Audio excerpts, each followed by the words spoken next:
Wunderschönen Montagnachmittag miteinander. Da sind wir wieder frisch und munter aus dem Weekend. So halb. Ich weiss nicht, wie es dem Nico geht. Er ist abgelenkt. Nico Ich mache scheint eine mich nicht Insta-Story. zu hören. Okay. Oh, ich bin da. Dann sag doch etwas. Also wirklich. Ja. Ja. Hallo! Ja, moin. Nico, hast du ein schönes Wochenende gehabt? Was hast du gegamet? Was habe ich gegeben mit Apex? Wir sind wieder back on Apex. Ah, nice. Gibt es etwas Neues? Nein. Wir haben es eigentlich wieder entdeckt für uns. Wir haben am Samstagabend gemütlich daheim geblieben. Mhm. Und ich dachte, anstatt Ausgang oder irgendwie die neue, das neue Pre-Release draften von der neuen Magic-Edition ist rausgekommen, die ich Ja, habe ich auch feiere, gesehen. aber ich habe mich entschieden, das nicht zu draften und daheim zu bleiben und mit den Jungs Apex zu gamen. Und wir haben an einem Abend, glaube ich, 3 oder 4 Wins geholt. Also wir sind durchgedreht. Wow, nicht schlecht. Ja, ist echt Sound solid. Was ist das so speziell am neuesten Magic the Gathering Deck? Es ist halt New Phyrexia wieder. Das ist eine der besten, oder einfach für mich halt, nur von den Artworks und von den, wie soll ich sagen, von den Card Mechanics. Mhm. Für mich eine der geilsten Editionen gewesen, New Phyrexia. Und jetzt ist wie erneut die New Phyrexia Edition rausgekommen. Die heißt All is One. Und einfach die Artworks sind so fucking Für geil. Drachen habe ich gesehen irgendwie. Hä? Ja, und einfach, also einfach das ist hure geil. Also ich liebe das. Ja, dann gut. Tönt doch wunderbar. Hey, Bud Spencer, wie geht's dir? Moin. Was hast du gespielt am Wochenende, Bud Spencer?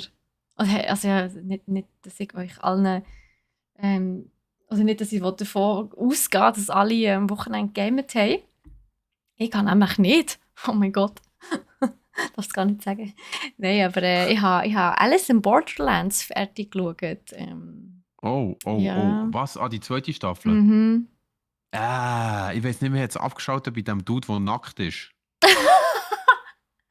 Gut, das ist aber schon die zweite Episode, Mann. Hey Nightwave, wie geht's dir? Hey, wer Ja, von euch natürlich hat hast du Alice in Borderlands gesehen? Also Ich das has, habe ich gesuchtet. also, ich habe grundsätzlich gefunden, die zweite Staffel war langweiliger gewesen irgendwie.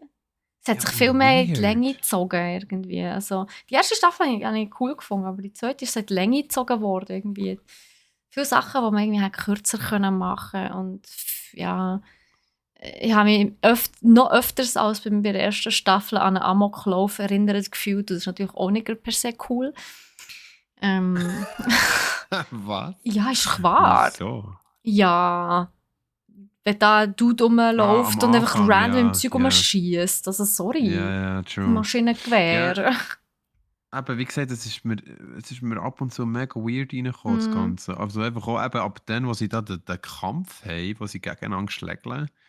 Oder eben nicht gegeneinander schlägeln. Also da komme ich eh nicht Also drauf. welcher jetzt? Teilweise, ja, am Anfang, oder so zweite, dritte Episode, wo sie so Vom da. zweiten Teil? Ja, vom zweiten Teil, wo sie da in der Mitte die Säule müssen berühren oder so. Oder eben Ja. nicht dürfen berühren.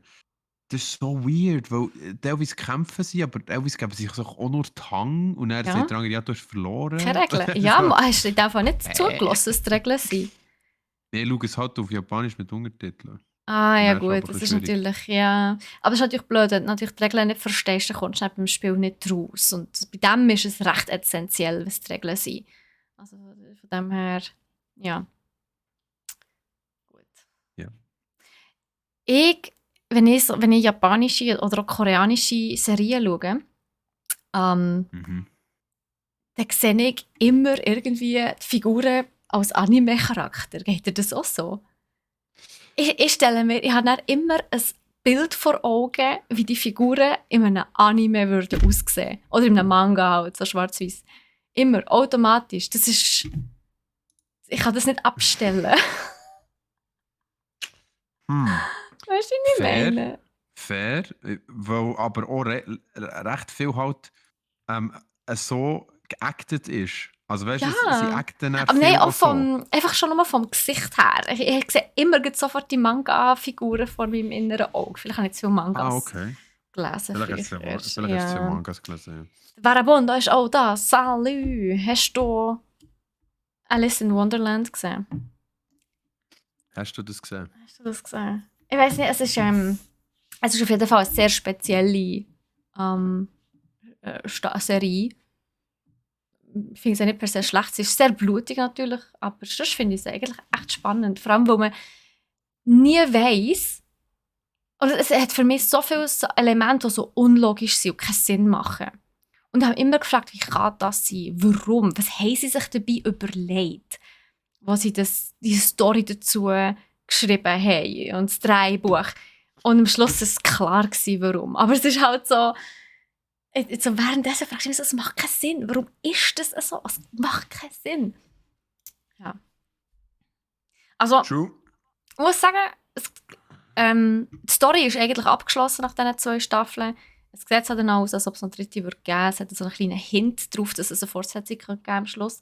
Aber so die Hauptstory ist sicher mal abgeschlossen nach diesen 2 Staffeln. Also falls ihr mal nicht wisst, was ihr schauen wollt und ein bisschen auf Action steht und so, kann ich euch die Serie wirklich empfehlen. Es ist echt nicht schlecht.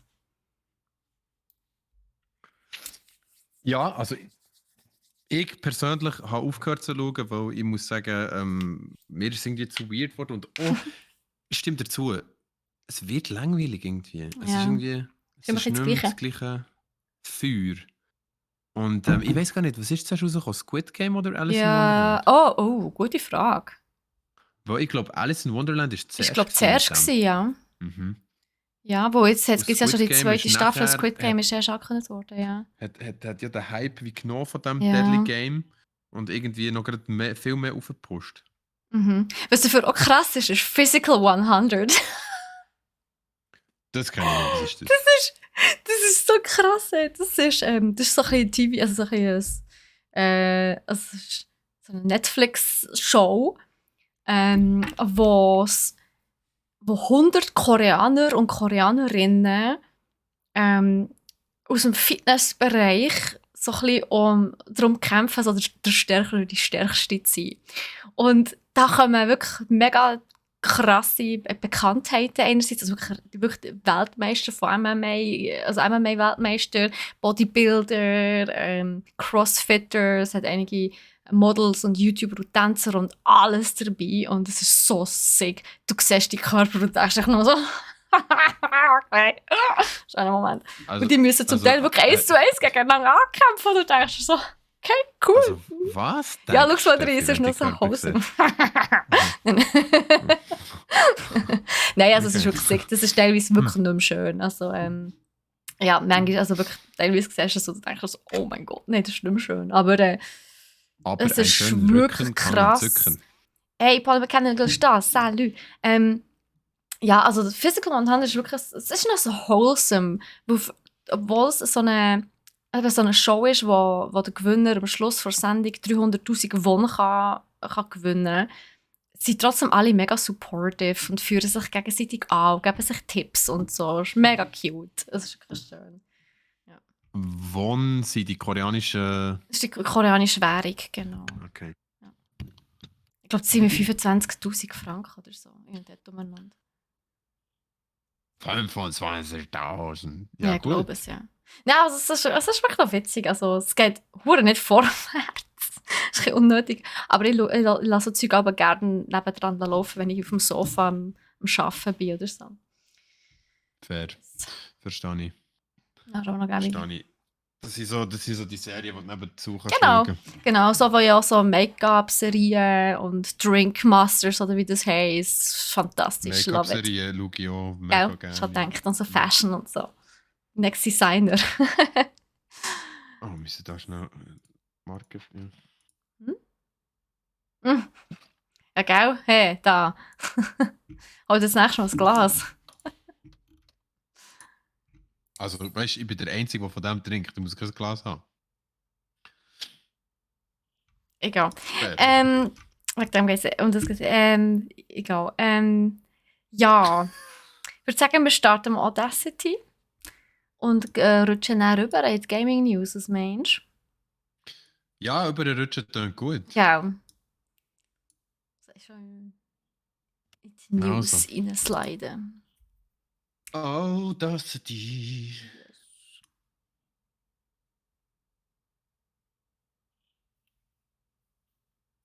Mhm. Mhm. Also, ich wäre ready. Gut, ich Steffeli? starte jetzt. Wir schauen, nimmt es so? Ja, es nimmt gut. Also, ist gut. Ich zähle ab von 3. Ja. 3, 2, 1. Hast du jetzt vergessen zu klatschen? Du hast vergessen zu klatschen. Nicht du. Du hast gerade ausgesagt, Nein. du hast es fast vergessen. Also, oh, ich muss Nein. klatschen. Aber gehört habe ich nichts. Ich hoffe, Ja, ich aber hoffe es hat ich bin aufgenommen. hure verzogen, glaube Ja, das bist du immer. Ein paar Sekunden. Das ist normal. 1 Sekunde. Yes. 1 Sekunde. Genau. Ja, gut. Was meinst du? Sind wir ready? Gut. Ja, du musst ein Intro machen. Muss ich ein Intro machen? C'est pas le me. Because I did it Du last hast time. letztes hä? Mal, gell? Nächstes Mal bist du da, nächste Woche, oder? Nächste Woche bin ich noch da. Gut. Oh, übernächste Woche bin ich noch da. Und dann bin ich weg. Übernächst. Mhm. Nein, am 20. hast du gesagt, bist du nicht mehr da. Oh, Scheiße, nein, vergiss es. Oh, fuck. Shit, was? Oh, Nico kann nicht zählen. Oh mein Gott. Ja, nein, ich bin weg. Aber gell, okay. Gut, dass wir das wissen. Damn. Also, falls ich mir Lola fliegen kann. Oh ja, das müssen wir noch herausfinden zuerst. Ich habe gehört, sie nehmen immer den ohne Dreads raus, weil sie das Gefühl haben, der mit Dreads schmuggelt nichts. Der ist sein Kollege.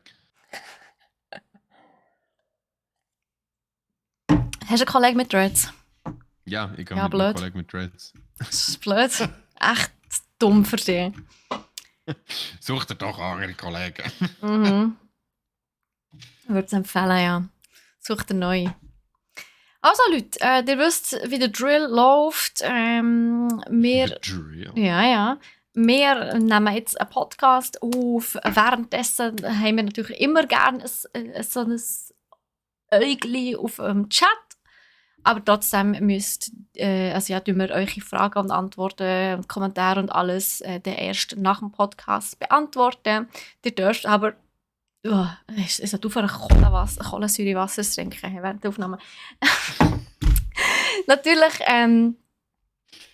dürft ihr sehr gerne alles Mögliche in den Chat schreiben, was euch in den Sinn kommt zu den Themen, die wir hier anschneiden. Und ja, dann würde ich meinen, I'm ready. Schon ready. Ja, ich bin da. Parat. Wunderbar. Perfekt. Jetzt kommt mir nicht in den Sinn. Ich muss anfangen. Geil.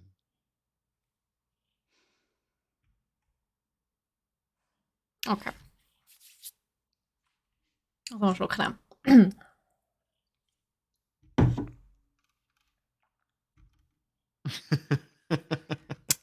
Lach nicht. Nein, nicht wegen dir, alles gut. Was ist jetzt wieder los? Nein, alles gut. Du willst doch jetzt Moderation machen? Ja. Gut, ich erzähl das noch schnell.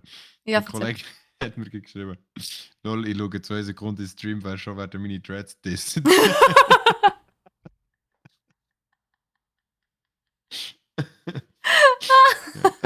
Entschuldigung. Nimm es nicht persönlich, gell? Sie ist so, sie meint es nicht so. Ich habe es vor allem nicht persönlich gemeint. Es war mehr objektiv betrachtet Tatsache gewesen. Also, Okay, starte jetzt. ja, ich starte. Los! Oh mein Gott. Bist du das gesehen? Das hat super weird getönt. Ja, das bin ich gewesen. Nein. Voll cringe, Mann. Wie so ein kleines Viech auf ihrer Schulter, das mir ins Ohr küsst. So, yes! Oh Gott. Muss ich das mehr machen? Nein, bitte nicht, bitte nicht. Nein, das ist weird. Also. Ja. Herzlich willkommen zu der 48. Episode von Buff Crit Loot. Der Nico ist gehypt. Hoi Nico. Nice, was für ein Intro. Ja, ich bin Ja, gehypt. du bist gehypt. Und zwar ist er gehypt auf Baldur's Gate. Es gibt nämlich Ja. endlich ein Release-Datum zu Baldur's Gate. Und darum hat der Nico sich da ein bisschen eingelesen und bringt euch wunderbare Neuigkeiten mit. Außerdem gibt es News zu The Witcher Series, das neueste Witcher-Game, das angekündigt worden ist. Und wir schauen mal rein, wie es eigentlich dem Entwicklungsteam von Stalker 2 geht. Last but not least, im Buff haben wir eine neue Roadmap für Among Us in diesem Jahr. Was alles noch so kommen und gemacht werden. Und im Crit schauen wir auf Last of Us Part 1, das ist leider verschoben worden. Und außerdem haben ein paar sehr grosse Publisher und Entwickler abgesagt für die E3. Die wird also dieses Jahr ein bisschen knapper ausfallen. Last but not least haben wir dann noch Loot. Dort schauen wir an, was wir uns Neues gekauft haben. Und außerdem eine kleine Gaming-Ausschau, was dieses Jahr, hätte ich fast gesagt, diesen Monat alles so neu an Games rauskommt. Und ja, der Nice. Nico, du bist gehypt, wie schon gesagt. Erzähl. Ja, ich bin so gehypt, wie es nur geht, weil nichts ist geiler als Baldur's Gate. Nein, es ist... Okay, wir fangen voran. Und zwar ist es so, dass wir ja beide eigentlich ein grosser Fan sind von Divinity 1 und 2, vor allem Ja, vom 2, fantastisch. oder? So ist Steffi? grossartig, ja. Genau. Jetzt hat Baldrian Studios, hätte ich fast gesagt, Larian Games, wo das gleiche Studio ist wie, also wo das gleiche Studio ist, wo Divinity auch gemacht hat, angefangen letztes Jahr oder sogar schon vorletztes Jahr zu announcen, dass Baldur's Gate 3 rauskommt. Baldur's Gate 3 ist nachher aber auch rausgekommen, aber nur im Early Access. Das heisst, So es ist jetzt fast sagen. ein Jahr im Early Access gewesen. Und es gibt jetzt endlich ein Erscheinungsmonat, und zwar soll das August 2023 sein. Der Grund, warum das ich so hyped bin, ich habe Divinity 2, wie schon ein paar Mal gesagt, mehrmals durchgespielt, habe mega, mega, mega viel Gutes auf das Game, sehr, sehr viele gute Erfahrungen gemacht. Und habe gemerkt, dass ich Baldur's Gate 3 echt direkt spielen wollte. Und nachher hat es aber Leute gegeben, das mit meinen D&D Boardgame und D&D PC Game Homies natürlich besprochen, und die haben mir alle gesagt, nein, Nico, kauf es noch nicht. Early Access ist noch, es sind so sehr viele Bugs drin, und es geht noch nicht, es ist noch nicht so eine lange Kampagne, und man kann erst Akt 1 spielen, wart bis es rauskommt. Und dann habe ich natürlich gewartet, aber ich habe mir Und immer gewartet, zwischendurch und gewartet, und und gewartet und gewartet. gewartet. Immer zwischendurch immer den Trailer angeschaut und so gedacht, es wäre so geil, es wäre so geil. Aber ich brauche halt, um das Game zu spielen, brauche ich halt meinen langjährigen Divinity-Kollegen, der das mit mir auch gespielt hat.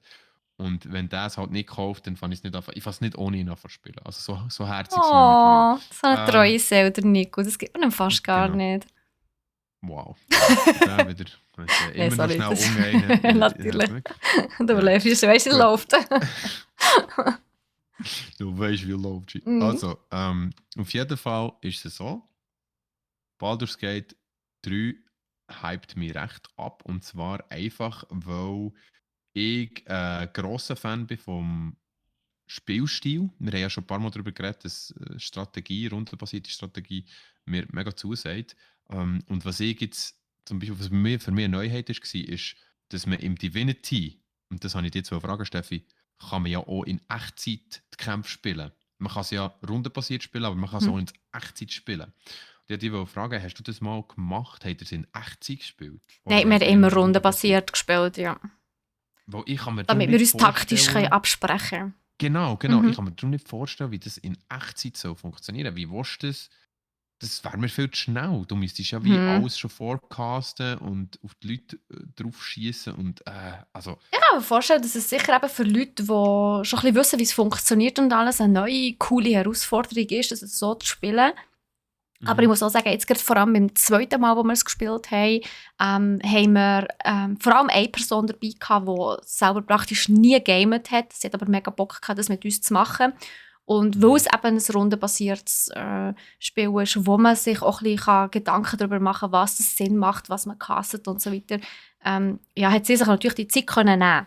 ein bisschen zu überlegen, was Sinn macht und auch uns zu fragen und abzusprechen. Und das war natürlich echt cool gewesen. Aber ja, es wird halt schon recht hektisch, sagen wir es so. Beziehungsweise es ist halt eigentlich basically wie, ja, auch nicht anders als irgendwie ein WoW oder so, sind wir ehrlich, wenn es eine Echtzeit ist.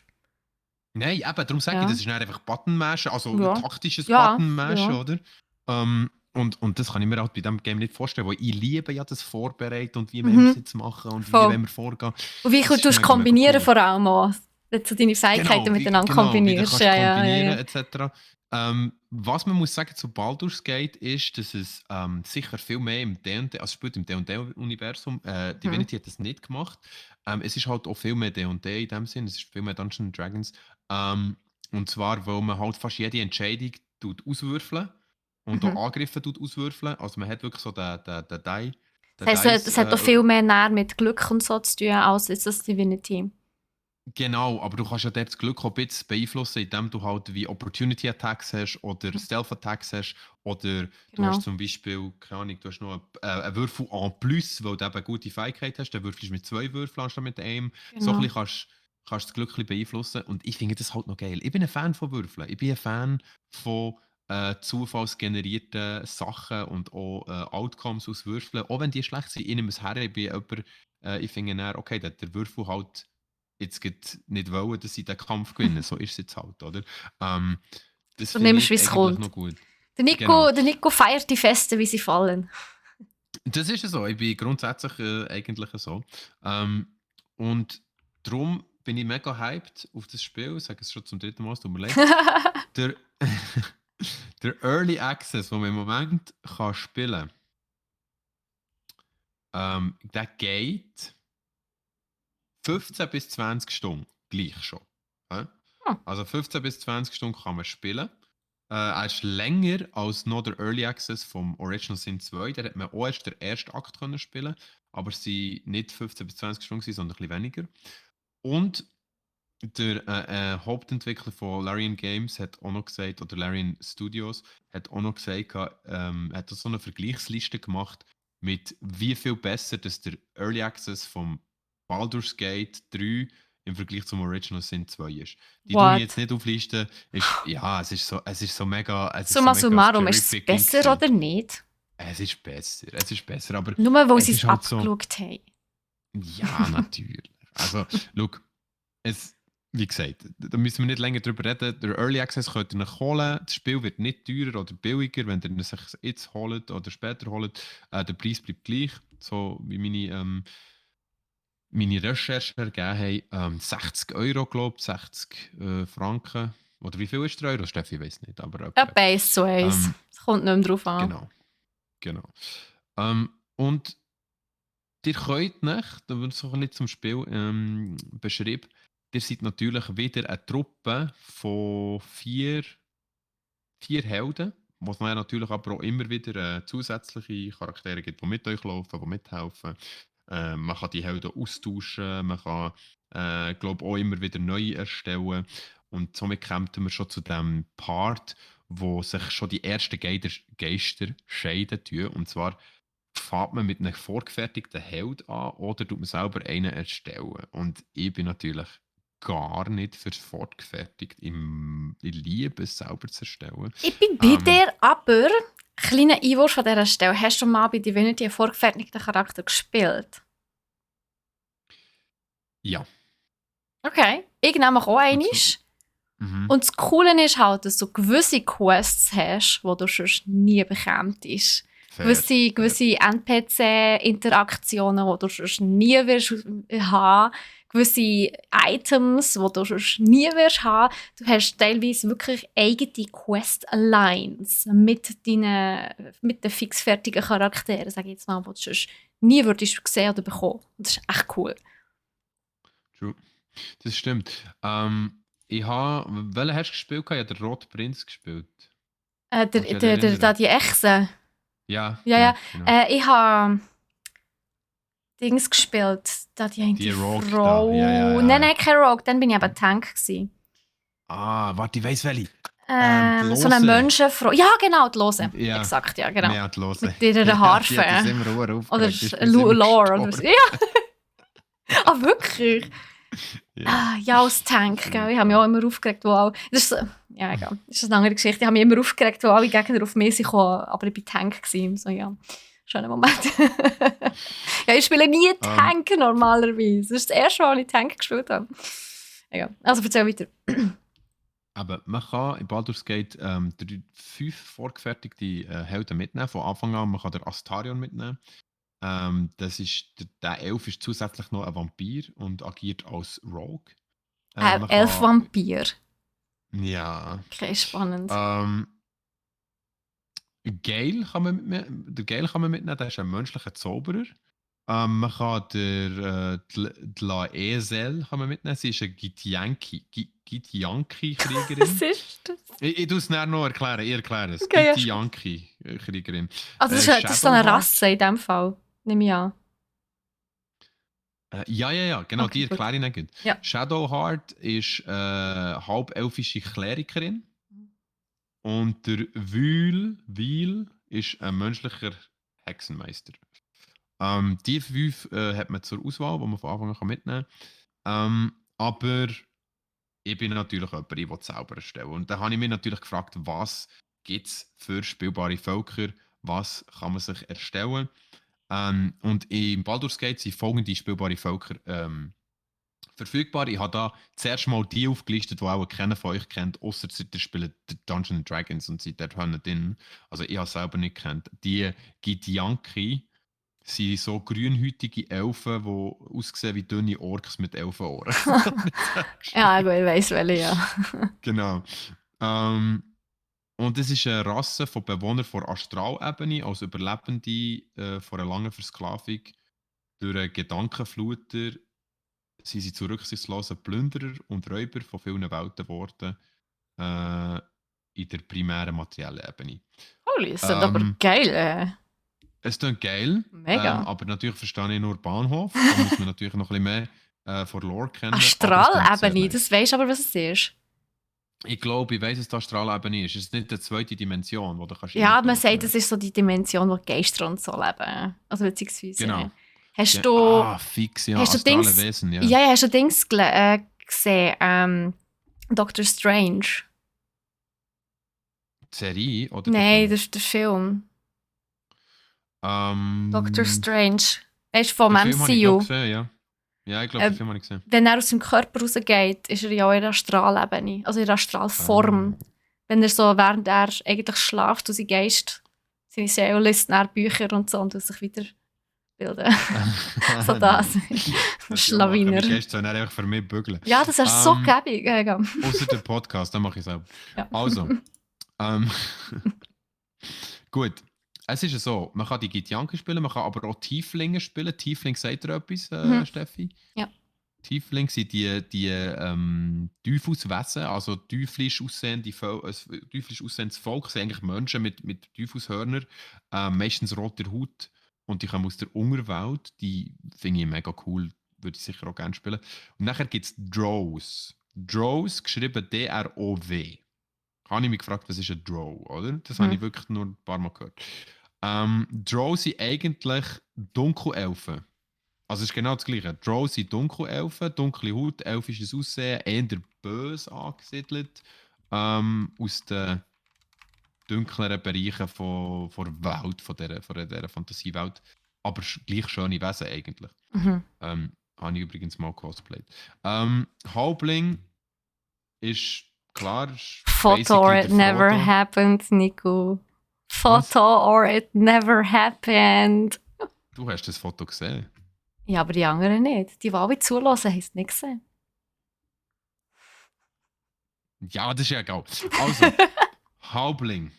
Halbling ist basically Frodo und Co., also Hobbits.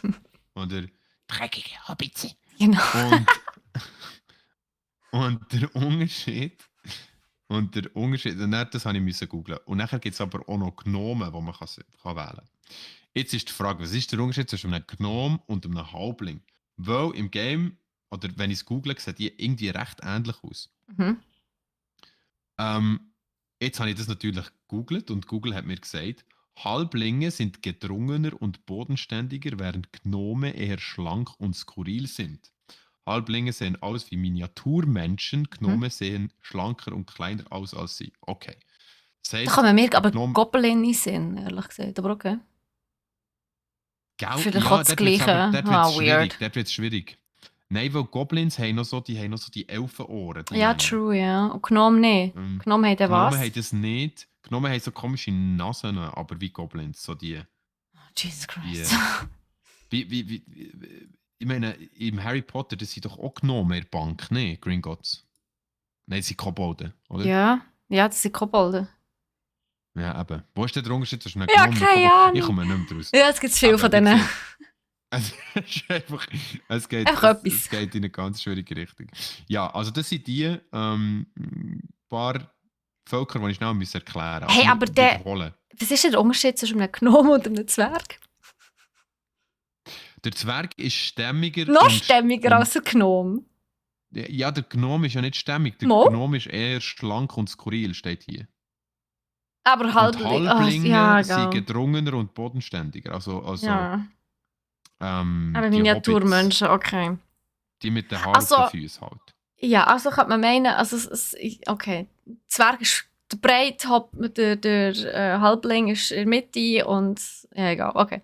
Der andere ist Genau, dünn. genau, du kannst es so vorstellen. Ja. Ähm, Aber auch dann kann gross, man natürlich. sie sind alle aber gleich gross. Ja, der Gnom ist der kleinste. Der Halbling ist der zweitkleinste, der Zwerg ist aber noch der grösste von denen. Jesus Christ. Also der Zwerg, oder nein, der Halbling ist etwa noch der grösste von denen. Der Zwerg ist der zweitkleinste und der kleinste ist sicher der Gnome. Okay. Ist gut, mach weiter. Okay. Also, außerdem kann man Mensch spielen, Zwerg spielen, ein Elf oder ein Halbelf spielen. Das heisst, wir haben, ich repetiere, jetzt die Githyanki, die Tieflinge, die man spielen kann, die Drows, die Halblinge, Gnomen, zusätzlich Menschen, Zwerge, Elfen und Halbelfen. Also schon mal richtig geil viel. Zusätzlich werden auch Halborks noch nachgereicht. Also, dass man auch Halborks wieder spielen kann. Für mich natürlich ein Paradies. Die ganzen Völker und Sachen, die man anpassen kann. Die ganzen spielbaren Klassen habe ich jetzt nicht rein, aber es sind wieder so viel. Also wirklich so viele coole Klassen. Also von Paladin über Kampfmagier, über Elementarmagier, wie man sie alle kennt. Und da bin ich Also schon. ähnlich wie bei Divinity 2 in dem Fall. Genau. Ah, Da heftig. bin ich schon hyped. Da bin ich wirklich schon hyped. Krass, es gibt so viel Auswahl an Klassen. Ne? Also das ist WoW lächerlich im Vergleich, was es an Klassen gibt. Wirklich, das ist eine Mini-Auswahl. Das muss ich schon sagen, das ist wirklich mega cool. Ja. Und darum muss ich auch sagen, also was ich wirklich sehr hoffe, ist, dass sie die ganzen Synergien, weißt du, so mit den Angriffen, die man hat, Ja. dass man zum Beispiel wieder kann, wenn man Gift und Feuer mischt, dass es Explosionen gibt oder dass der Kapow! Boden nass wird und gefriert, wenn du Eis brauchst oder so. Unbedingt. Oder Ich Wasser hoffe, und das ist drin. Elektrizität. Muhaha. Ja, das ist so geil. Also weißt Aha. you learn physics. Oh You learn ja. physics in this game. Also das, hä? Und ich bin Yep. der schlechte Physik. Aber ja. Ja, genau. Genug gefeiert von mir. Ich habe auf jeden Fall das Gefühl, dass das sehr schnell in meiner Bibliothek wird landen, sobald der Full Release ist. August 2023, das Jahr. Ich bin hyped. Und was wir auch hyped sind, ist Neuigkeiten zu dieser Witcher-Serie, oder? Mhm. Genau, also wenn du im August eine Woche Ferien nimmst, übernehme ich dann hier die Stellung, das ist okay. Mhm. Eine Woche lang dauert nicht, um das Game durchzuspielen, ja, ohne seine Definitiv Versionen. Nein, aber genau, also von The Witcher 4, sage ich jetzt einmal, gibt es ja noch nicht viel zu wissen. Also man weiß halt einfach noch nicht so viel. Es ist ja letztes Jahr mal angekündigt worden. Man weiß einfach, dass es nicht mehr mit dem Geralt wird spielen, sondern vermutlich eher mit der Ciri. Und es wird im Moment unter dem Codenamen The Witcher Series entwickelt. Total hat CD Projekt Red tatsächlich 3 verschiedene Witcher-Games in der Pipeline. Einer ist natürlich noch das Witcher Ace Remake, was sie dran sind. Das Project Series, aber jetzt das da. Und das Project Polaris. da weiss man noch am wenigsten drüber.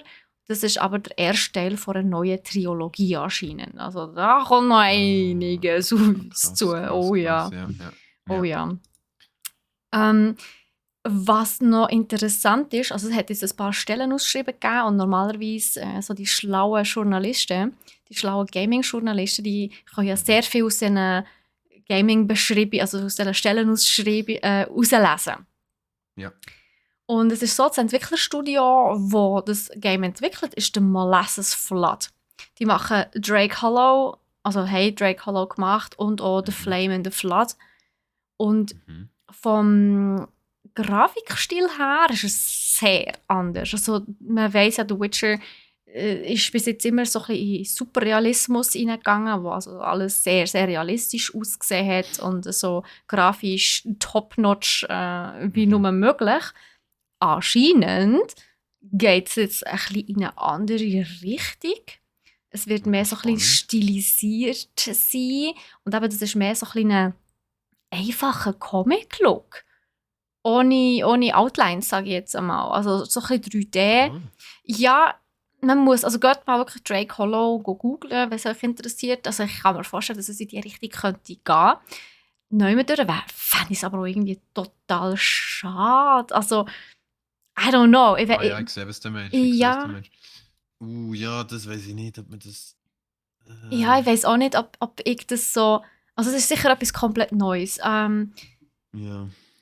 Wäre mal etwas anderes, aber die Witcher-Serie, also ja, die Spieleserie, nicht die Netflix-Serie, hat ja schon eben ein bisschen davon gelebt, dass es eben alles so krass realistisch ausgesehen hat. Darum hat es ja auch so die vielen Horrorelemente drin, die so richtig gruselig echt wirken, oder? Und Ja, und ich würde es einfach als UO definieren. Das ist übrigens das Wort, das ich erfunden habe, UO. Aha. Ja? Das heisst Untouchable Ones. Und für mich gehört dort rein gehört The Witcher. Für mich gehört dort rein sicher auch Herr der Ringe. Und für mich gehört dort rein sicher auch Star Wars. Es tut mir leid für all die Fans von der neuen Star Wars-Serie. Ausser Mandalorian ist wirklich alles ziemlich nicht so gut, meiner Meinung nach. Und ich finde, wenn man Witcher also Witcher sollte man einfach nicht anlängen. Man sollte es nicht anlängen, man sollte es die machen, was sie immer gemacht haben, weil das ist so etwas, das machst du nicht besser, weil es ist schon so gut.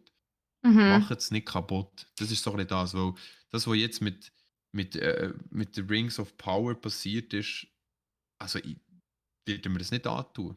Ich würde mir das nicht antun, weil schon das Internet ist voll mit Memes und ich weiß schon ganz genau, das ist für gar nichts. Und es gibt ja noch eine andere Serie, wo das gerade passiert ist. Was ist das gewesen? Es war noch eine andere Serie gewesen, Steffi, wo komplett... Ja, Netflix ist ja in dem gut, sagen wir es mal so. Aber alles, was im normalen Witcher-Stil rauskommt und von CD Projekt Red entwickelt wird und nicht von irgendjemandem anderes, finde ich appreciable, muss ich zocken, muss ich mir wenigstens anschauen. Aber alles andere, oder einfach auch so ein Game, das in diesem Stil gemacht ist, ich könnte es echt nicht ernst nehmen. Für mich wäre das dann wie nicht ein Witcher-Game halt. Es erinnert mich halt dann mehr an ein Handy-Game. Ja, und das ist doch so. Also, weißt du, kannst Gwent von mir aus als Handygame Ja, rausgeben, voll. Ja, keine Ahnung. Meine Das Meinung. ist, Dort vielleicht nicht. also, was ich halt weird finde, ist halt das gleich da der erste Teaser, den wir gesehen haben letztes Jahr. Das ist ja das Amulett in dem Schnee, das Wolfsamulett im Schnee. Machst du dich erinnern? Genau. Das hat ja auch so genau. super, super realistisch ausgesehen. Und dann fand ich es echt weird, wenn es jetzt plötzlich so stilisiert würde herkommen. Ja. Ja, darum, das ist sicher Ja, etwas... du hast gerade einen Neologismus erschaffen. Du hast eine Mischung gemacht aus stilisiert Sterilisiert und stilisiert. Was aber eigentlich genial ist, weil genau Ja, I das know. macht es ja. Es My tut ja wie brain's fucking sterilisieren. genius, das ist so. Shut up.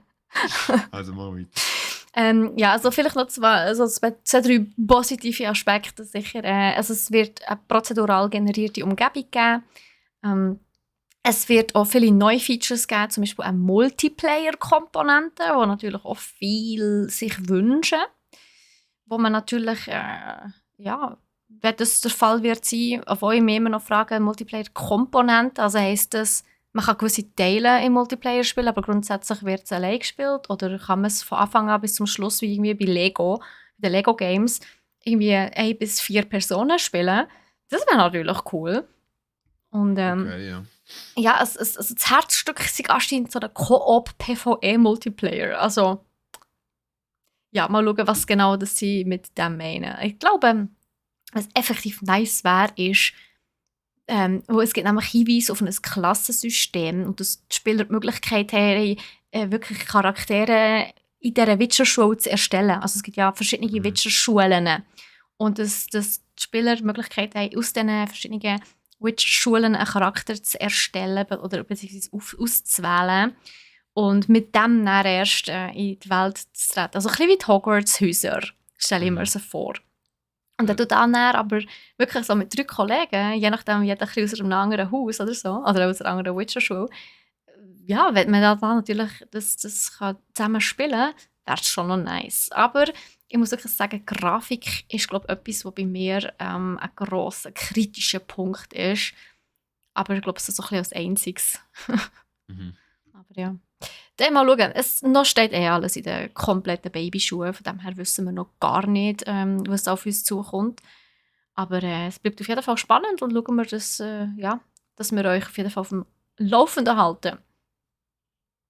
Yes. Witcher, immer ein guter Titel.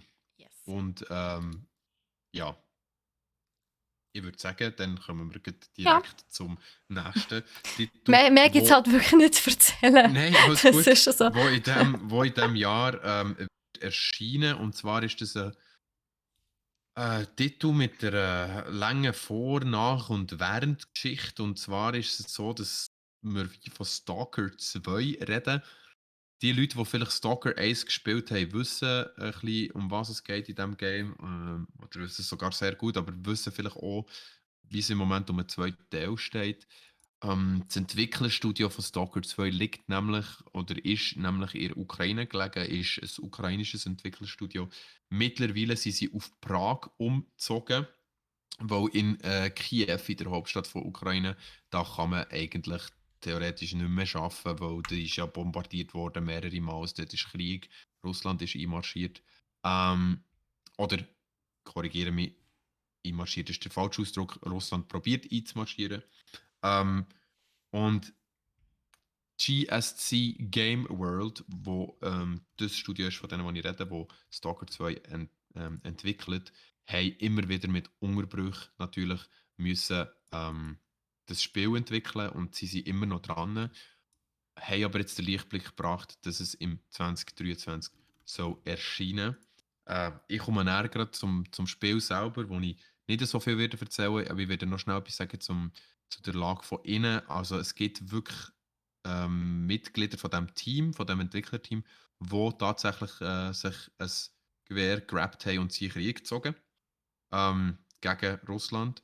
Und es gibt so ein sehr cooles, man will Krieg ist nie cool, aber es gibt so ein Video von jemandem, wo eben Entwickler spielen, wo man ihn so sieht mit der Waffe in der Hand und er sagt, ich gehe jetzt in den Krieg, aber nachher, wenn ich zurück bin, entwickle ich weiter Das ist so Stalker geil.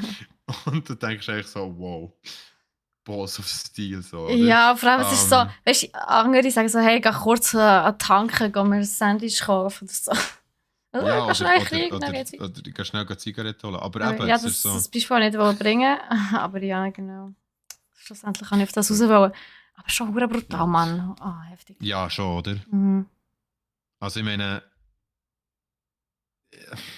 aber es ist gleich, eben, wie gesagt, es ist gleich nice, dass sie einfach, sie machen halt einfach weiter. Und Ja, müssen sie, das ist ihre Haupteinnahmequelle, gell? ja, Das ist ihr natürlich, aber Job, die verdienen du das Geld könntest ja mit dem. auch, du könntest ja auch sagen, hey, look, es bringt nichts mehr, wir haben jetzt sicher, keine Ahnung, ich weiß nicht, wie lange auch die Russen bei uns und wir müssen uns alle um unsere Familie kümmern, Mhm. etc. etc. Und darum finde ich es gleich halt noch ein bisschen, finde ich es auch gleich recht beeindruckend, dass sie halt weiterfahren und dann sagen wir, entwickeln das Game fertig oder wir bringen es sogar das Jahr raus. Das so ein bisschen zur Vorgeschichte ist noch krass. Stalker 2 an sich, das Game, ist lustig, weil es spielt natürlich auch es spielt auch in der Ukraine. in Tschernobyl, schon wie das Eis. Tschernobyl, das berühmte Gebiet, das verseucht ist, radioaktiv. Übrigens heisst es auf Deutsch Tschernobyl, auf Russisch, Ukrainisch Tschernobyl. Also dort Verwechslung, wenn ihr mal das Gefühl habt, das ist ein Schreibfehler, wenn ihr es googelt, nein, das ist einfach auf Russisch Tschernobyl. Und in diesem Game tut man eigentlich als Stalker, man selber ist der Stalker, tut man durch die postapokalyptische, zerstörte Tschernobyl wandern und probiert zu überleben. Das Ganze ist tatsächlich ein Shooter, wo aber auch ein Survival-Horror-RPG-Aspekt drin hat. Also Horror ist auf jeden Fall drin, Survival ist auf jeden Fall drin, wegen der Verstrahlung, die man immer hat. Und ein Shooter ist es auf alle Fälle, wo man ist eigentlich immer mit der Waffe voraus in diesem Game. Und es hat eine mega coole Atmosphäre. Also, ich weiss, ich habe es einmal ein bisschen gespielt. Man hat so die. Ich habe jetzt mir hier aufgeschrieben, es ist so ein bisschen wie eine Mischung zwischen Escape from Tarkov, Fallout und der Preise Half-Life.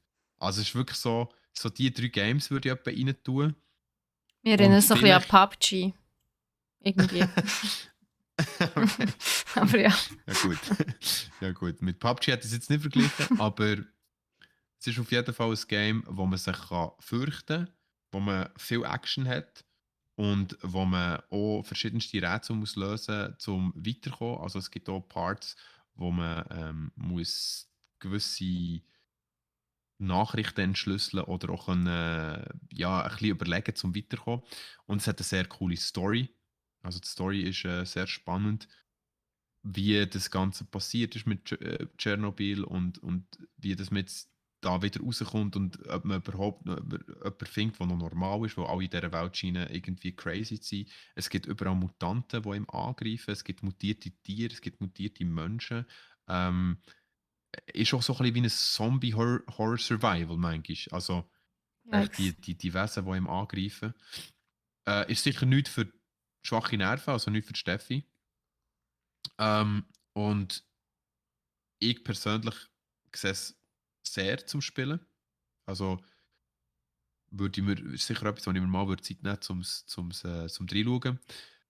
Freue mich sehr, wenn es rauskommt. Werde sicher ein paar Let's Plays schauen und es dann vielleicht selber auch kaufen. Also ich kann es nur empfehlen für Leute, die Fans sind vom Shooter, vom Horror und vom RPG Survival Genre. Haltet das auf dem Schirm. Stalker 2 kommt im 2023 noch raus. Und man sollte es einfach schon nur aus dem simplen Grund kaufen, dass GSC Game World sich nicht von einem Krieg aufhalten lässt, um das Game zu entwickeln. Das finde ich halt schon Das ist recht cool. nice. Ja, und dann sind wir on the road für die Roadmap Yes, von sir. Among Us, oder? Genau, Among Us kennt ihr, also das kennt ja, glaube ich, mittlerweile jeder. Das ist das kleine Indie-Game, wo während Corona, also gerade zur Anfangszeit von Corona, so extrem durch die Decke ist. Wo man ja, mit mehreren Leuten, ob bekannt oder unbekannt, online hat können, so als die Space Beans, die farbigen sogenannten Space Beans, können spielen. Mit den lustigen Mit den Hüten. Space Beans. Ja. Geil. So mit den lustigen Hüten. Das darf natürlich nicht fehlen. Und ja, jetzt, also es hat ja so als mit einer Map angefangen und es ist immer grösser geworden, es ist immer ein bisschen gewachsen. Und Innerslot, also das Entwicklerstudio dahinter, die haben grosse Pläne für das Jahr für Among Us. Darunter, und also unter anderem haben sie ein Update für die Benutzeroberfläche vom Spiel. Sie bringen eine neue Karte und auch Verbesserungen für den Quick Chat und so weiter. Also, sie möchten die Zusammenführung von Konten verbessern, den Shop übersichtlicher gestalten und alles ein bisschen einfacher machen, vor allem auch, um toxische Spieler zu melden. Toxische Spieler zu melden ist, glaube ich, in jedem Online-Game immer so ein kleines Problem, sage ich jetzt einmal. Ja. Das ist immer recht schwierig, dass man da schnell mal kann, ja, etwas machen kann. Und manchmal ist es ja wirklich so kompliziert, dass man echt die Lust verliert und das schlussendlich passiert halt gar nicht. Ja. Es gibt eine 5. Karte mittlerweile schon mit total neuen Aufgaben. Anscheinend haben Mhm. sie auch ein paar Überraschungen, ein paar lustige Überraschungen geplant. Es gibt Okay. neue Kosmetika, also ich gehe mal davon aus, es wird eine Runde neue Hütchen geben. Vielleicht gibt es vielleicht auch Ja, mal ja, ja. neue Accessoires. Vielleicht gibt es irgendwann mal Brillen oder so, I don't know. Oder Schuhe, wäre auch noch lustig. Ja, wer weiß. Es gibt aber auch Verbesserungen am Matchmaking. Also das sei grosse Priorität bei ihnen, haben sie gesagt, weil Among Us ja jetzt einen neuen Modus hat. Und ja, es gibt auch neue Rollen und eine benutzerdefinierte Lobby. Und dann ist Mhm. es natürlich relativ wichtig, dass das Matchmaking dann auch stimmt. Genau. Okay. Was sie auch angekündigt haben, sie Zusammenarbeiten mit anderen Spiel-Franchises. Mhm. Also vielleicht, ich weiß gar nicht, also jemand, der sehr bekannt dafür ist, immer wieder mit anderen Games oder mit anderen Marken zusammenzuarbeiten, ist ja Fortnite. True. Also ich kann mir vorstellen, dass in Fortnite irgendwie plötzlich so einen Among Us-Suit kannst haben. Weiss Oh es wow. nicht. Fände so Ja, vor allem, wie lustig. soll das aussehen? Also du bist nicht auch Du bist so ein als, riesiger, grosser, farbiger Blob. so als Amogus. Nein, der ist aber eine viel grössere Hitbox. Ja, Das wahrscheinlich geht schon, so. ja. Ich weiß doch auch nicht, wie das so funktioniert, aber es ist auf jeden Fall lustig. Okay. Also die Vorstellung finde ich sehr amüsant. Vielleicht sind so Ja, die andere Vorstellung ist gut. Franchises. Also ja, müssen wir uns noch ein bisschen Geduld. Das Jahr ist ja noch lang. Wobei der erste Monat ist auch Ja, schon das wieder stimmt. durch. Hey, holy shit, es sind nur noch 11 Monate, Leute. Nur Hey, noch 11 Monate! so schnell nicht, hä? Ja, Horror. Genau. Und anscheinend gibt es auch neue Rollen. Also die neuesten sind ja so Gestaltwandler, Schutzengel, Ingenieur und so Wissenschaftler. Und anscheinend soll es auch wieder neue Rollen geben. Bin ja gespannt, was das könnte sein. Bin ich auch sehr gespannt. Yes. Ja, das wäre es eigentlich schon gewesen mit der Roadmap für Among Us. Ja. Nice. Ich spiele es selber nicht aktiv, muss ich zugeben. Es ist nicht so mies, aber ich habe vorher noch gesehen, dass es anscheinend auch irgendwie ein Tier gibt, das kann streicheln oder so. Vielleicht muss ich mir das gleich nochmal überlegen.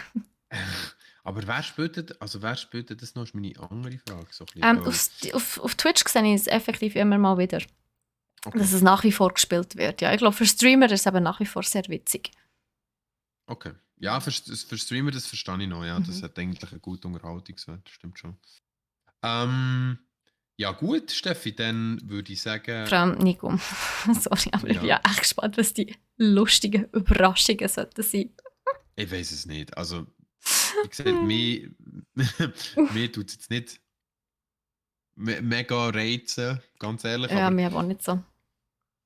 ja, die Games, weißt du, die Games sind lustig für so 2, 3 Mal Ja, voll, zusammen, voll, wenn du voll. nicht streamst, Aber auch nur, wenn du so wie, verstehst, was du ja, machen musst. Ich habe es einmal gespielt, ich habe keine Ahnung, was das für ein Game ist, ich habe keine Ahnung, was ich machen muss. Ja, wenn du es nicht ich sehe dich verstehst, ist jetzt, natürlich, du stehst so da so, was muss ich machen? ich sehe dich jetzt, Steffi, so, hey, das muss ich machen. Einmal bin ich der Imposter gewesen und ich habe tatsächlich gewonnen. Ja, das kannst du gut. Das habe ich schon gedacht, dass du das kannst. Aber ja, so viel Also, zum Waffen, jetzt kommen wir zum Crit. yes, und zwar Last of Us, eigentlich nur eine kleine News. Mhm. Last of Us auf PC, ja. Wollen wir alle, aber wenn? Und zwar der Part 1, also Original, hä, Steffi, OG. Mhm. Ähm, Schlafen geht das Gesicht wenn? hin, aber erst gut. Soll ich müssen gerne. Nein, aber du hast ja, ich meine, Last of Us, komm jetzt, das ist ja All-Time I Classic. Also know. das ist ja ein cooles Game gewesen Mhm. damals. Jetzt soll das endlich auf den PC kommen. Und das hat man eigentlich schon im 2022 angekündigt, dass das jetzt Ja. endlich so passieren. Aber sie müssen es nochmal verschieben.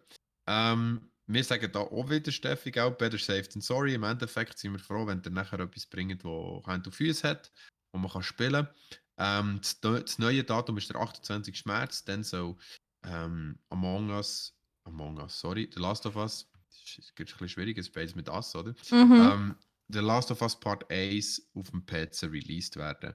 Also für alle, die dort noch am Warten waren, ihr könnt noch ein bisschen länger warten.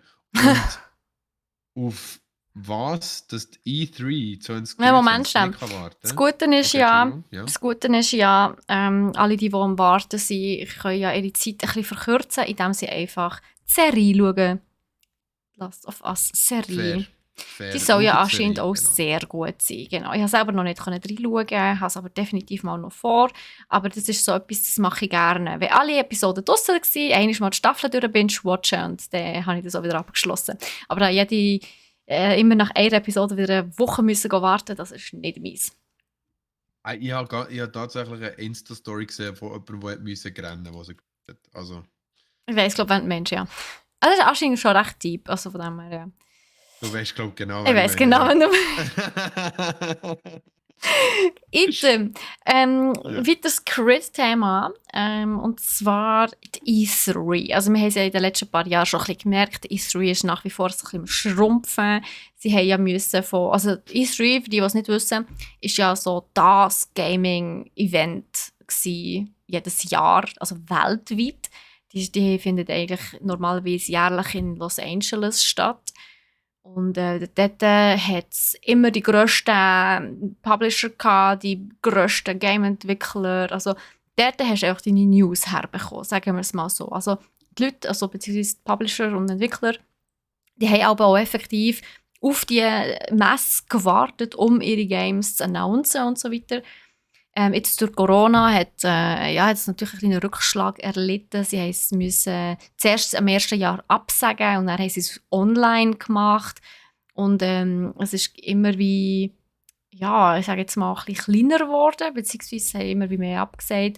Und jetzt dieses Jahr soll es aber wieder offline, hat gesagt, stattfinden, also wieder lokal vor Ort, vom 13. bis 16. Juni in Los Angeles. Aber ohne Xbox, ohne Nintendo und ohne Sony. Also gerade mal so 3 von den grössten, wichtigsten, wenn nicht sogar die grössten und wichtigsten Game-Publisher haben abgesagt. Also die werden nicht kommen. Macht mir der Meinung nach aber auch irgendwie Sinn, wenn man bedenkt, dass halt die alle irgendwie durch Corona vor allem auch gemerkt haben, so, hey, wir können unsere eigenen Keynotes machen online. Kostet uns wahrscheinlich sogar noch weniger. Und wir können unsere Fans regelmässiger updaten. Und aber ich meine, wenn man so schaut, das Nintendo Direct oder so, das hat ja vorher nicht so regelmäßig stattgefunden, wie es seit Corona stattfindet. Oder auch die ganzen Xbox und Sony Updates, also State of Play und so weiter. Also das machen sie jetzt in einer regelmäßigen also ja, in einer gewissen Regelmäßigkeit selber, ohne dass sie jemanden wie eine E3 brauchen. Ist natürlich ja, für uns, sage ich jetzt mal, noch immer cool. Für die E3 vielleicht weniger cool, allerdings. Ich finde es einen interessanten Schritt. Und zwar aus dem Grund, dass sich durch das bei der E3, und E3 ist ja, wie gesagt, eine der wichtigsten Messen im Gaming-Bereich weltweit, und jetzt verlagert sich langsam so ein bisschen der Schwerpunkt von diesen super grossen, too big to fail Entwickler und Publisher. Es verlagert sich so ein bisschen zu den Indie-Game-Publisher und Entwickler. Weißt du, was ich meine? Ja, also fix. die kleineren, unbekannteren Games und Studios, die kommen jetzt ein bisschen mehr Bekanntheit über und ein bisschen mehr Bühnenpräsenz. Und das finde ich sehr, sehr spannend. Und ja, es gibt Leute, die sagen, dass das ein bisschen, also es könnte eine neue Ära einläuten. Und ich meine, wenn man so ein bisschen Gaming-Markt schaut, ja klar, AAA-Titel sind nach wie vor sehr beliebt, immer noch die Kassenschlager noch und nöcher. Man muss aber auch sagen, dass es immer wie mehr Indie-Games gegeben hat, die einfach durch die Decke sind. Und Among Us war eines davon. Und ja, dann muss man einfach sagen, so, ja, vielleicht es sind halt wirklich AAA-Titel, nicht mehr alles. Und das ist schön. Dorfromantik zum Beispiel. Dorfromantik, genau. Hades, sind wir ehrlich, Indie-Game. Hades. Ja. Von dem her, ja, bin ich gespannt. Und wäre schon cool. Ich habe ja immer gesagt, Indie-Games, die retten die Industrie. Ja. Und von Du dem bist eine her Prophetin eigentlich. bin ich auch. Hey, Genius und eine Prophetin in jeder Episode. Wow. Wow. Ich glaube, wir machen ein Kreuzhotel, denke ich. Ein Kreuzhotel. Ein Tilly. Ja, Tilly. Genau, ja. Genau. So viel dazu. Also E3 das Jahr ohne die grössten Publisher, aber spannend könnte es trotzdem werden. Es könnte einfach, ja genau, es könnte uns irgendwie, es könnte ja gleich uns noch ein paar Leute auf den Tisch rufen, wo wir sonst, oder ein paar Studios auf den Tisch rufen, die wir sonst eben nicht hätten gesehen. Hey, durchaus. Das finde ich sehr gut. Ich gehe. Ich bin Fan. Ich auch. Ja, so viel zu Buff und Crit. Kommen wir zum Loot. Loot tut gut. Loot tut gut. Steffi, Ja. hast du Loot? Ich habe Loot. Wieder einmal, ob du denkst oder nicht. Nice. Ja, fantastisch. Und zwar Bin habe ich gespannt. mir, so wie ich es... Ist es letzte Woche oder vor 2 Wochen gewesen? Jetzt bin ich mir gar nicht Nein, mehr letzte sicher. Woche, glaube ich. Ist es letzte Woche gewesen, ja? Mhm. Habe ich ja schon so gross announced, dass ich mir einen portablen Monitor werde kaufen. I did that. Nice. Ja, ich habe mir einen portablen Monitor gekauft von Asus, aber nicht den, den ich ursprünglich wollte. Der war nämlich ausverkauft. Aha. Zu meinem Glück würde ich fast meinen. Weil durch das habe ich mir das nochmal doppelt überlegt, für was ich genau diesen Monitor eigentlich brauche. Und ob ich ihn überhaupt brauche. Ich bin zum Schluss gekommen, ja, ich will definitiv einen portablen Monitor. Und ich habe mir jetzt sogar einen gekauft, der nicht besser ist als der, den ich mir ursprünglich kaufen wollte. Aha. Ja. Und zwar habe ich einen gekauft mit Touch. Ah, nice. Ja. Und genau, der ist 15,6 Zoll und der Akku hat etwa 4 Stunden. Und es ist HD. Ja. Mehr muss man eigentlich auch gar nicht wissen. Es ist wirklich einfach nur ein reiner Monitor. Er wiegt nicht einmal 1 Kilo. Und es ist so praktisch. Und ich muss auch sagen, ich habe ihn jetzt am Wochenende eingeweiht. Ich habe ihn eigentlich gekauft, weil ich jetzt am Wochenende ins Tessin gehe. So ein kleines Arbeitsbootcamp. Nice. Ein bisschen arbeiten, genau. Und da habe ich gedacht, so, ja, wenn du mit ÖV gehst, dann packst du nicht einfach einen Monitor mit, sondern dann musst du etwas Handliches haben. Und ich habe gedacht, so einen zweiten Monitor wäre eben schon geil, vor allem wenn man sich gewohnt ist, beim Arbeiten einen zweiten Monitor zu haben.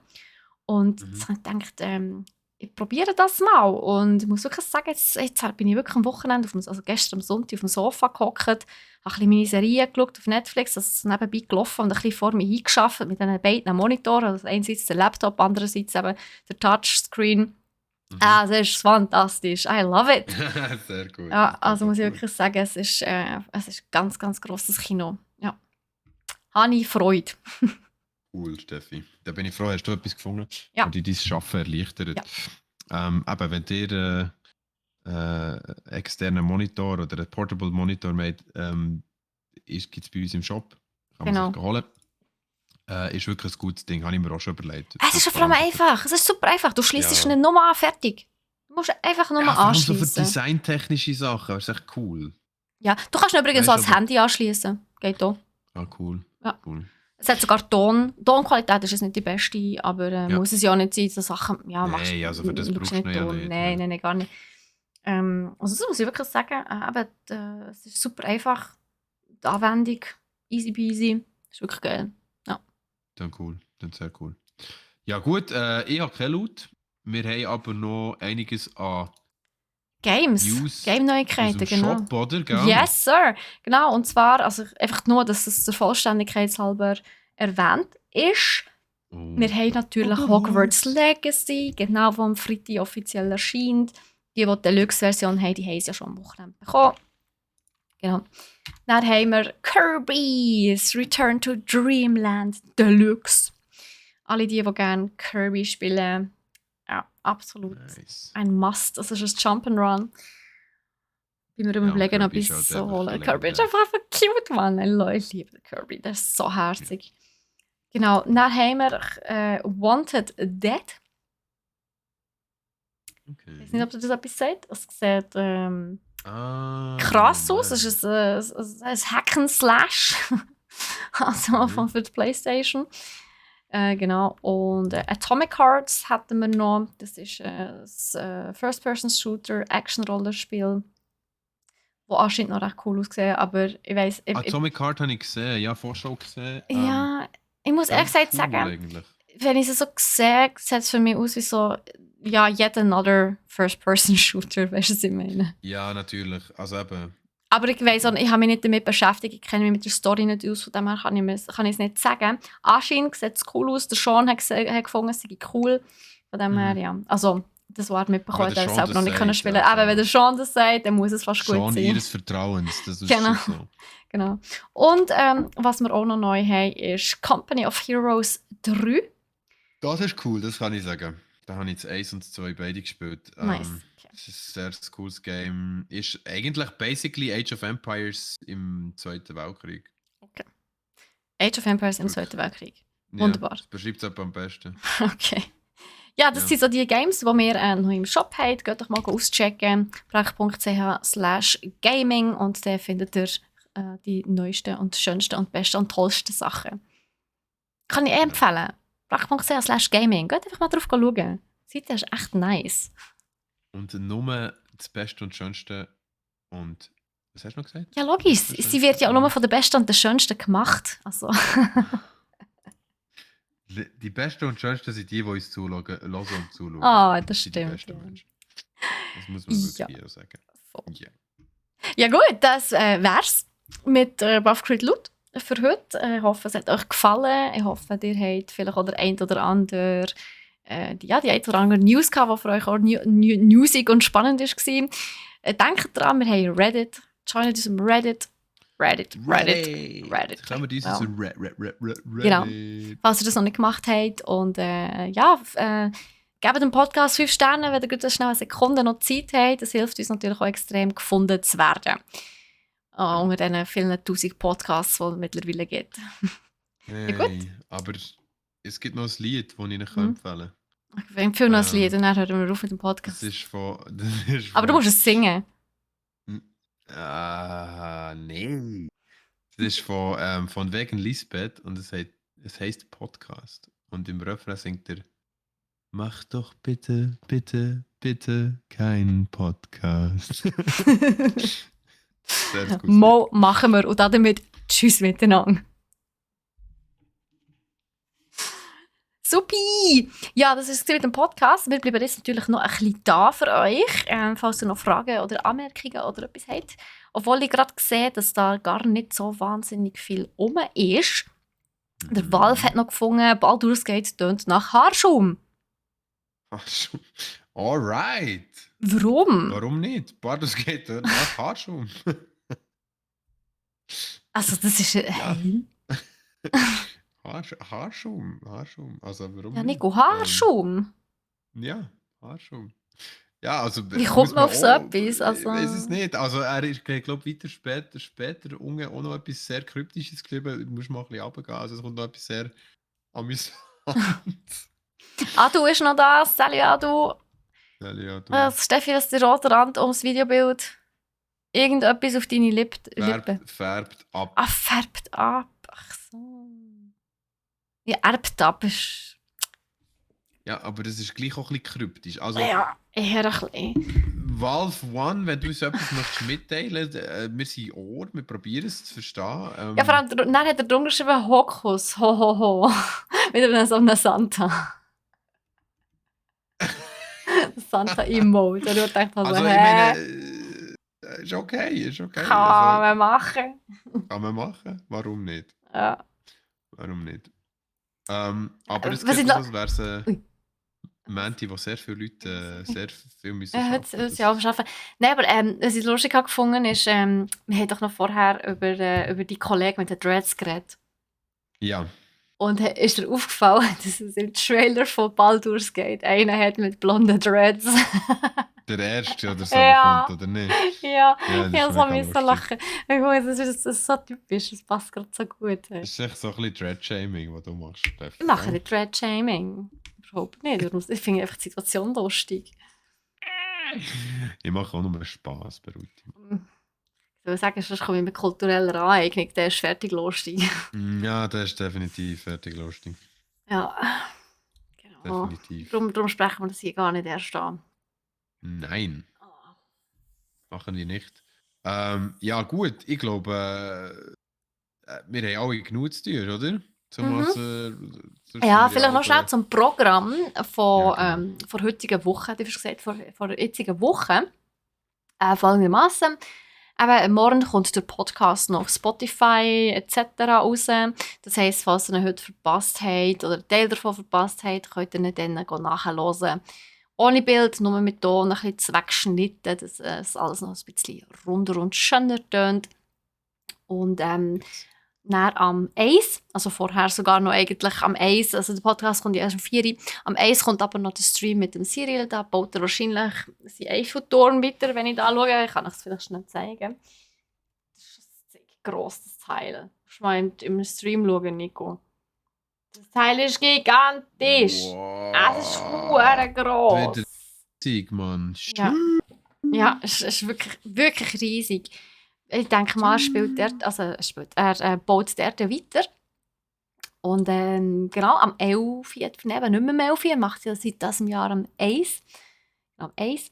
Aber nach dem 4. Podcast. Dann am Mittwoch um 3 ist der Troy wieder für euch da. Nice. Yes. Troy. Troy. Und dann wäre es das gewesen in dieser Woche also mit Streams. Ich bin nämlich am Freitag nicht aber wie gesagt, ja, Bootcamp im Tessin. Yes. Yes, von dem her sehen wir uns dann nächste Woche wieder. Am Montag zu Buffgrid Loot. Das letzte Mal mit dem Nico, bevor er in die Ferien geht. Gonna be in America, In baby. die überhaupt nicht das kommt gut. verdienten Ferien. Aber ja. Aha. Okay, du siehst, Gell, bei Yves? frag.ch mögen wir uns Sachen gönnen. Nein! Vor allem nicht 3 Wochen Ferien, Mann. Du, ja. Ich freue mich auch, dich dann wieder zu sehen. Hä? Bist du sicher? Ich weiß nicht. Aber ja. Nein! Ich finde schon, dass wir uns immer so gegenseitig dissen. Das ist sehr bereichernd. Ja, das ist der Discast hier. Ja, gell. Muss aber schon ein bisschen sein. Ja gut, Leute, Ja, gut. dann sagen wir Tschüss für heute und wir sehen und hören uns. Bye, bye. Habt eine gute Woche, bleibt gesund Yes. und ja. Tschüss zusammen. Tschüss.